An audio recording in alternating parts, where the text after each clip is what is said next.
शरीर का नाम कविता मिश्रा, एडिशनल डिस्ट्रिक्ट जज। और बाबा की 7 साल की बच्ची, 7 साल 2 दिन, 24 जून 2013 में अलौकिक जन्म हुआ।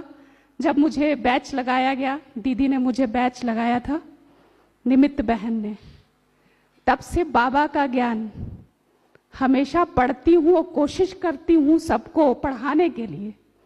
सिर्फ ऐसा नहीं कि अकेले, जब मैं सेवा के दौरान कई जगह शहर में गई, जहाँ जहाँ स्थानांतरण होता गया, सबसे गहरा अनुभव रहा जब आगरा में पहुंची। आगरा में बहुत इतनी मोटी मोटी 2 फाइलें, 8 दिन लगातार बहस चली। चेन्नई हाई कोर्ट से वकील आए, इलाहाबाद हाई कोर्ट से वकील आए। दयाल बाग का नाम आपने सुना होगा आगरा में। दयाल बाग बहुत बड़ी संस्था है वहाँ की, उससे संबंधित फाइल थी। बहुत ज़्यादा मैं कुछ कह नहीं सकती उसके बारे में, लेकिन 8 दिन तक लगातार बहस चलती रही। 21 से 28 तारीख तक मेरे पास 2 दिन का समय था, 30 तारीख जजमेंट का था। एक दिन ऐसा बीमार पड़ी, इतनी तेज बुखार कि मैं फाइल छू नहीं पाई। मेरे पास 1 दिन का वक्त बचा।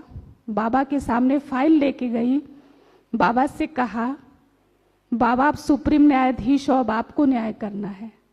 अब मेरी समझ में नहीं आ रहा, तबीयत नहीं ठीक थी और पूरी बहस इंग्लिश में हुई थी और स्टेनो हिंदी का। बाबा के सामने बैठी, बाबा ने टच किया, अमृत वेले की बात है, बाबा ने टच किया और उसके बाद सारे पॉइंट्स दिमाग में अपने आप उतरने लगे। सारा पेन कॉपी लेके बैठी थी, नोट करने लगी।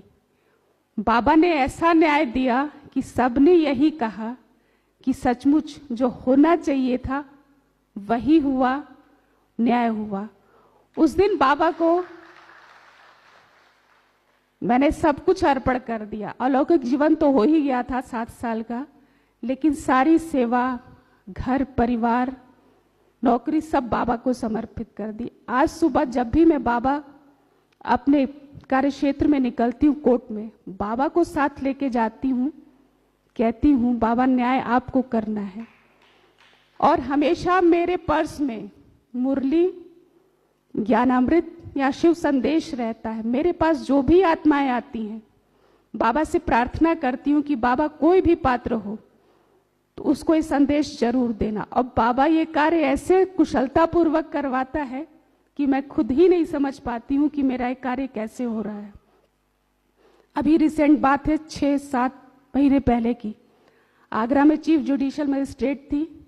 एक दिन पहले पैर फ्रैक्चर, माइनर फ्रैक्चर हो गया पैर में। दूसरे दिन हाई कोर्ट से आदेश आया कि as a chief judicial magistrate appoint हो गई हूँ। मैं बड़े फिक्र में पड़ी कि इस टूटे पैर से कैसे कार्य करूँगी। आगरा में सबसे बड़ी बात, वहाँ पे जितने भी प्रोटोकॉल हैं, high court, chief court, high court के जस्टिस, सुप्रीम कोर्ट के justice, all over India, outer countries के सभी आते रहते हैं। हमने कहा बाबा सीजीएम तुम बने हो, हम तो बने नहीं, संभालना तुम्हें है। और आप यकीन करें 8-7 महीने सीजीएम की पोस्ट पे थी, लेकिन बाबा ने इतने खूबसूरती से संभाला कि मुझे यकीन नहीं होता है। सब लोग वाह वाह कर रहे थे और सारी वाहवाही बाबा को, वाह वाह मेरी नहीं थी, लेकिन सब वाहवाही मेरे बाबा की थी। बाबा ने ऐसा संभाला। आज मेरा घर, मेरा परिवार, मेरे बच्चे, मेरे युगल या कुछ भी हूं, सब बाबा को समर्पित है, कुछ भी अपना नहीं। और यहां से आप कुछ भी एक चीज ऐसा लेके जाए, खुद तो ज्ञान सीख लिया, लेकिन कई आत्माओं को अभी ज्ञान देना बाकी है। मैंने देखा कि यहाँ हम लोग की संख्या बहुत कम है, जूरिस्ट विंग में संख्या बहुत कम है। इसको और बढ़ाना हमारी जिम्मेदारी है। लास्ट समय कोई ये न कहे कि भगवान धरती पर आया हमें पता नहीं चला। ये हमारी जिम्मेदारी बनती है। बाबा ने हमें अपनी गोद में लिया और हमसे बड़ा भाग्यशाली कोई नहीं है। तो जैसे हमारा भाग्य बना, हम तो निमित्त बने दूसरों को ज्ञान देने के, दूसरों को यहाँ तक पहुँचाने के। उम्मीद है अगली बार सेशन हमारा इतना खाली नहीं रहेगा। मैं इस आकांक्षा से आप लोग से निवेदन करती हूँ कि आप आए, 2-4 को साथ लेके आए। क्योंकि उनका भी जीवन बन सके, जैसे हमारा जीवन बना उनका भी जीवन बने।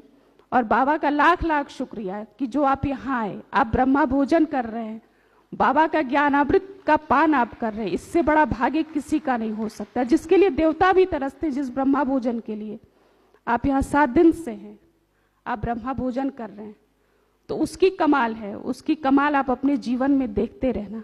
और शायद कुछ एडवोकेट्स भी यहाँ हो, तो मैं एक गुजारिश उनसे करना चाहती हूँ और अपने सभी साथी बंधुओं से ये बात कहना चाहती हूँ। ईश्वर ने हमें न्यायाधीश की कुर्सी दी है, नेक्स्ट टू गॉड ये कुर्सी है, तो हमेशा अपने प्रोफेशन में हमें न्याय करना है। हमसे अगर जो कहीं अन्याय होता है तो ऊपर वाला हमारे साथ कभी न्याय नहीं करेगा। इस चीज को हमेशा ध्यान रखें। अपना हमको इंस्टीट्यूशन बहुत ही सुरक्षित रखना है, बार और बेंच जो भी है उसको साथ चलना है, लेकिन पूरे सच्चाई और ईमानदारी के साथ। जैसे बाबा ने सच्चाई से हमें अपनाया, हमारे में कितनी कमी थी बाबा ने दिल से लगाया, उसी तरह सबसे गुजारिश है। Thank you. ओम शांति। बहुत बहुत धन्यवाद सुनने के लिए। शुक्रिया।